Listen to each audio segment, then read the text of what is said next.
Entre sombras empezaron a caminar pegados a la pared, que estaba rasposa y llena de moho. Violeta volteó para contarlos a todos. 1, 2, 3, 4, 5 y con ella 6. ¿Y Oliver?, se preguntó. El niño perdido seguía en su celda. Violeta se acercó. Mi celda sí tiene llave, le confesó a Violeta, y dirigió la mirada a un llavero que colgaba de una pared rocosa. Iker lo vio y se movió con bastante sigilo, de puntitas. Conseguirlo requirió de una habilidad especial, de mucha fuerza en las piernas para moverse con el cuidado necesario para no alterar al lobo, porque si los escuchaba, podía regresar en cualquier momento. El niño llegó, tomó la llave y se la dio a Violeta, que procuró hacer el menor ruido posible al meterla en el candado, pese a todo su esfuerzo. Luego del primer rechinido cuando giró en la cerradura oxidada, el hombre lobo regresó corriendo y enseñó los colmillos. Se detuvo entre Violeta y la celda de Oliver, pero antes de que el licántropo pudiera reaccionar, se dobló de dolor y lanzó un aullido al sentir la cadena de plata que le puso Violeta en el cuello, quien seguramente jamás pensó en que ese aburrido regalo de su madre le salvaría la vida algún día. Con las manos aún temblorosas, la niña terminó de girar la llave y la puerta se abrió. Sin comprenderlo del todo qué había pasado, los 6 empezaron a alejarse del lobo, que yacía en el suelo con las fauces abiertas. Con Oliver a la cabeza del grupo, pasaron por pasillos elegantes pero venidos a menos. Como descuidados entraron y salieron de una habitación que más bien parecía bodega para guardar todo tipo de cosas, y recorrieron pasadizos minúsculos en los que era necesario agacharse y andar casi arrastrándose. Caminaron siempre en silencio, pero con esa presencia maldita sobre ellos, con esos ojos que siempre sabían a dónde iban. Todos la sentían, pero la más receptiva era Violeta, quien sufría mucho por ese peso que llevaba encima. Quizá lo cargaba por todos. No solo eran los ojos, sino una voz que la llamaba por su nombre y la cuestionaba en un idioma que no conocía, pero que de alguna forma comprendía. Una voz que le pedía que se entregara al sueño. Ya nadie escuchaba los lamentos de los otros niños. Todos debían de haberse quedado dormidos. En cambio, sus voces habían sido suplantadas por el aullido de unos lobos, o de unos hombres lobo. Se escuchaban lejos, como si merodearan esa construcción. Todos los espacios por los que pasaban eran larguísimos, y parecía que llevaban horas de camino, horas de mundo oscuro, horas diferentes, o no horas. Más de una vez se detuvieron porque alguien no podía más. Se le cerraban los ojos. Quería caer en un rincón, dormir un rato y luego seguir, pero Violeta e Iker se encargaban de levantarlo, de decirle que había que continuar o al menos hacer tiempo, siquiera esperar. Tuvieron la fortuna de no encontrarse con payasos ni monstruos en el camino hasta llegar a un túnel que llevaba a la parte más baja de aquel lugar. La salida de lo que parecía ser, por los lugares en los que se movían, un castillo. Luego descubrirían que ese era el castillo del conde Vladimir. Atravesaron un extraño jardín, patearon la reja y salieron lo más rápido que pudieron. De pronto se hallaron todos corriendo, la mayoría descalzos, sobre un campo de piedra. No de piedras, porque era liso y gris como una única piedra enorme. Se encontraban en un desierto con montañas que no eran montañas, sino que más bien era como si formaran parte de un escenario teatral. Había triángulos de todo tipo y tamaño, picudos como las montañas en 2 dimensiones en una pintura. En el cielo, las nubes parecían rostros que gritaban, y de hecho gritaban, porque los niños escuchaban ecos lejanos de lamentos y gritos de terror que salían de ellas. También tenían manos deformes y las bocas abiertas, o al menos eso habrían distinguido si hubieran levantado la vista. Pero no era algo que les interesara. Escuchaban sus quejidos, pero no tenían tiempo de prestarles atención. Lo que querían era alejarse del castillo, esperar todo el tiempo que tuvieran que esperar o avanzar hasta hallar una respuesta. Llevaban apenas 5 minutos corriendo cuando se les atravesó un murciélago, luego otro y otro más. Los animales los rodearon, los venían siguiendo desde el castillo. Los chicos se detuvieron porque no podían quitarse de encima. Iker, Alexia, Violeta, Bernardo, Pancho y Oliver manoteaban, pero eran demasiados. Las alas y los colmillos les raspaban los brazos, manos y piernas y también el rostro. Justo cuando más de uno ya había pensado en dejarse caer al suelo y rendirse, escucharon una serie de carcajadas descompuestas, como si las tuvieran detrás de la cabeza o dentro de ella. Pero no venían de allí, sino del castillo, o detrás de alguno de los triángulos, del cielo o del suelo. Las carcajadas espantaron a los murciélagos y entonces los niños se dieron cuenta de que les faltaba uno, Maclovio. Aunque se preguntaron por su paradero, la respuesta no importaba porque debían seguir corriendo y esperarlo allá donde llegaran, o al menos pensar en cómo buscarlo una vez que ya estuvieran lejos de los murciélagos. De pronto, desde detrás de un triángulo comenzaron a asomarse unas caras blancas cuyas bocas pintadas enmarcaban unos colmillos afilados. También tenían unas cejas marcadísimas, lágrimas falsas, círculo y medio círculo mal dibujado alrededor de los ojos, que eran tan oscuros como dos hoyos en cuyo interior no hubiera nada, pelucas y sombreros, narices redondas y enormes zapatos rotos. 10, 15, 30 caras. Una multitud de payasos los acosaban. Sin lógica alguna, las caras se escondían tras un triángulo y salían detrás de otro. Las risas iban en aumento, y los niños parecían hallarse en una trampa. No había forma de salir. Oliver tenía razón. No sabían a dónde iban. No veían nada al frente del camino, solo el enorme desierto de piedra y más triángulos. Los 6 pasaban tan cerca de un triángulo que hasta podían sentir el aliento de los payasos. Olía a basura, a comida podrida que los mareaba. Uno de los payasos saltó de pronto y derribó a Iker. Los demás se detuvieron y en cuanto voltearon vieron que los payasos se habían subido encima del niño. No se veía mucho más grande que Iker, como si fueran enanos. Se reían a un volumen alto, con carcajadas malignas, y les enseñaban los colmillos, de los que salía una especie de saliva muy espesa. Pero Iker era fuerte y sus piernas capaces de aguantar el peso de ese y quizá más payasos.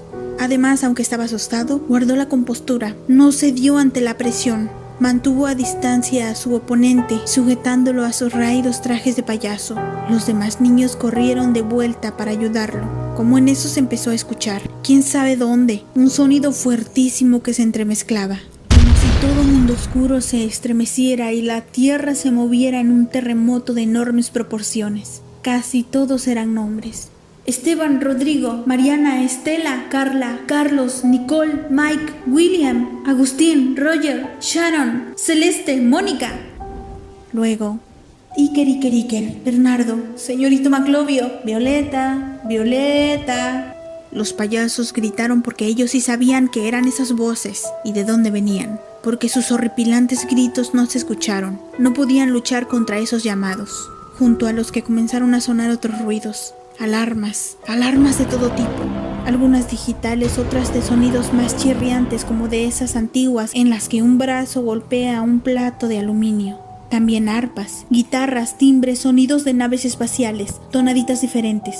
Además se escuchaban canciones de todos los géneros o fragmentos, la mayoría tan alegres como para despertar a cualquiera, bailables, cumbias, bachatas, heavy punk, pop, rock pop o sonidos estridentes o altos. Cantaban en inglés, español, francés, italiano o eran instrumentales. Luego se oyeron voces, decenas o cientos de voces de señoras y señores, unas más amables que otras, todas llamando a diferentes personas. Capítulo 5. Violeta. Violeta abrió los ojos de golpe, y lo que vio la asustó, la aterrorizó, la dejó helada. El rostro de su mamá, con el entrecejo fruncido y los brazos cruzados, exigiéndole que se levantara en ese mismo instante, porque ya iba tarde. Desde la cama solo atinó a preguntar, ¿qué? En vista de que su hija seguía adormilada, la señora le preguntó si se había vuelto a quedar leyendo hasta la madrugada, algo que le pasaba al menos 3 veces por semana. Violeta le aseguró que no, pero la pila de libros, uno abierto, otro cerrado, que había junto a la cama no ayudó a que le creyera. ¡Ay, Violeta, ven rápido!, insistió su mamá antes de salir de la habitación. Pero Violeta estaba en otra parte. Sí, al principio se asustó, pero no solo por el rostro de su madre recién levantada y con la mirada amenazante. Le costaba creer que aquella experiencia que prácticamente vivió en carne propia, o eso pensaba, hubiera sido solo un sueño. Según ella, había durado demasiadas horas y al despertar se había sentido agotada, como si de verdad acabara de correr, escalar y escapar de unos monstruos. Respondió que ya iba, que en 5 minutos, pero su mamá ya no estaba en la habitación, así que se lo dijo al aire. Violeta se quedó la mitad de los supuestos 5 minutos que tardaría en bajar debajo de su cobertor. en el que estaba impresa una imagen deslavada del rostro de Julio Verne, recordando lo que le acababa de pasar. Trató de asimilar su habitación, las cosas que ahí había. Varios estantes llenos de libros de muchísimos colores, unos más viejos que otros, libretas apiladas en un escritorio pequeñito de madera. Era una habitación más bien sencilla. En su mente y en su cuerpo todo se mantenía tan fresco, hasta podía sentir las piernas cansadas por la carrera, los pies golpeados por correr descalzo en el suelo de piedra en el castillo, en el circo, en las escaleras, en los pasadizos, en ese desierto liso. Las yemas de los dedos de las manos le ardían por rascar paredes, por pasarlas contra la pared para guiarse en la oscuridad. Tantas dudas le provocaban mucha ansiedad.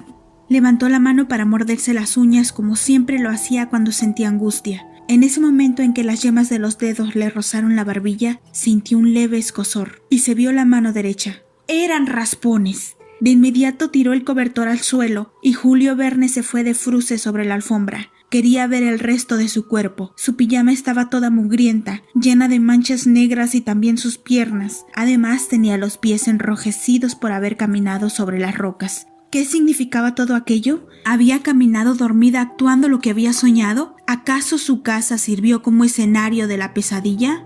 ¿O estuvo en otro lugar? ¿Estuvo en ese mundo?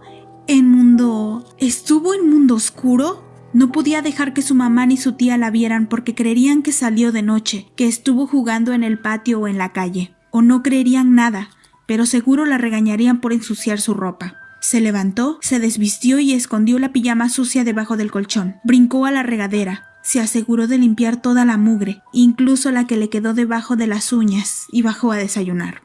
En el colegio, Violeta pasó el día bastante distraída. Dedicó las primeras horas de clase a tratar de recordar historias o trama de alguno de sus libros que le recordara la supuesta pesadilla. Tal vez había leído algo sobre payasos y monstruos, sobre vampiros seguro.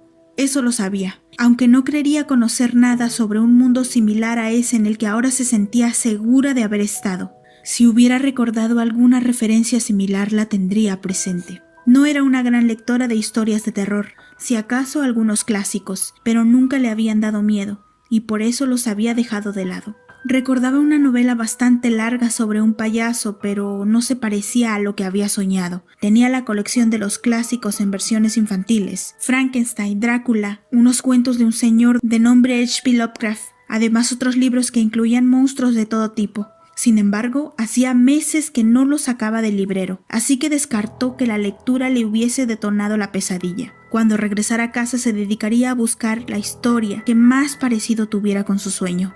Tenía que existir.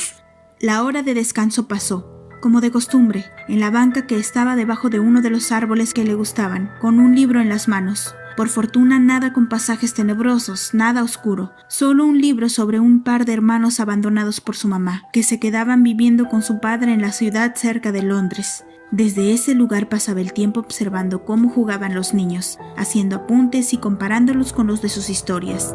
Le faltaban amigos. No, le faltaba al menos un amigo. Según ella, era la niña más sola en todo el colegio Valdivia. En Madrid había formado parte de un grupo sólido de amistades: Arantxa, Pedro, Laura, Manuel y Elena. Con ellos compartía todo por teléfono y solían enviarse imágenes, aunque sobre todo las mandaba ella, cuando quería mostrarles las montañas de Santiago. Para sus amigos españoles, Chile, donde vivía Violeta en ese momento, era un mundo totalmente desconocido en el que nunca o casi nunca pensaba. En la última clase sacó una libreta y se propuso anotar todo lo que recordara del sueño. Sin detenerse, haría un ejercicio de vaciado de ideas e imágenes sin orden, y luego ya se ocuparía de entenderlo.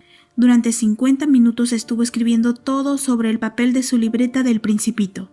Mientras lo hacía, se dio cuenta de que en su mente todo seguía muy claro, muy vivo. Por lo general anotaba los sueños que le parecían lo suficientemente raros o en los que aparecía su papá, y es que le daba pavor olvidarlo. Sabía que siempre recordaría su rostro porque había fotos en cada esquina de una casa y también en varias carpetas de las computadoras de su mamá. Pero sí podía olvidar su esencia, las sensaciones. A veces las recuperaba en sueños, pero solo en sueños. Ya no podía sentirse como se sentía con él cuando estaba despierta. Así fue como empezó a anotar sus sueños. Primero los de su papá, luego de todo aquello que consideraba de valor. Cuando sonó el timbre, contó 16 páginas de su cuaderno. 16 páginas escritas con tinta azul y en letra cursiva. Ya las releería en casa. Luego de una extrañísima comida durante la que no dijo mucho, o mejor dicho nada, subió a trompicones las escaleras para encerrarse en su habitación. Encendió la computadora, abrió el navegador, enfrente aparecieron las palabras Google Chile y en el recuadro busca en Google o escribe una URL. ¿Qué iba a buscar? Primero tecleó la palabra Mundo Oscuro. Solo una de las ligas resultó importante. Un portal que hablaba sobre terror, miedo, todo aquello que fuera sobrenatural en la vida real. Y en libros, películas, mitos. Después escribió payasos terroríficos y dio clic en imágenes. Aparecieron muchísimas caras pintadas de blanco con colmillos despintadas, cuarteadas. Casi todas eran dibujos y otras pocas parecían sacadas de películas o series de televisión. Lo cierto es que algunos de esos payasos podrían haber sido los de su sueño, aunque no fue un verdadero sueño ni una pesadilla. Y ya no sabía cómo llamarlo porque lo sintió demasiado real. Eran tantos los payasos malvados que encontró en el buscador que le parecía imposible buscarlos uno por uno para ver si alguno se parecía a los de sus sueños, o si de hecho era un miembro de su grupo. Volvió a la página inicial. Estuvo así varios minutos, con el cursor parpadeando dentro de aquel recuadro que le pedía que buscara algo o ingresara una dirección. Cuando se le ocurrió una cosa extraña pero bastante obvia, sacó la libreta de la escuela, buscó una página en específico, esa en la que había descrito los momentos que pasó en la celda. Había apuntado los nombres de los otros 5 niños, con todo y apellido.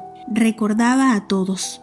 Uno de ellos se le había quedado grabado porque los habitantes de Mundo Oscuro lo habían atrapado a los 2 juntos. Fue a su perfil de Facebook y con algo de miedo por lo que eso podía implicar, tecleó Iker Valdivia.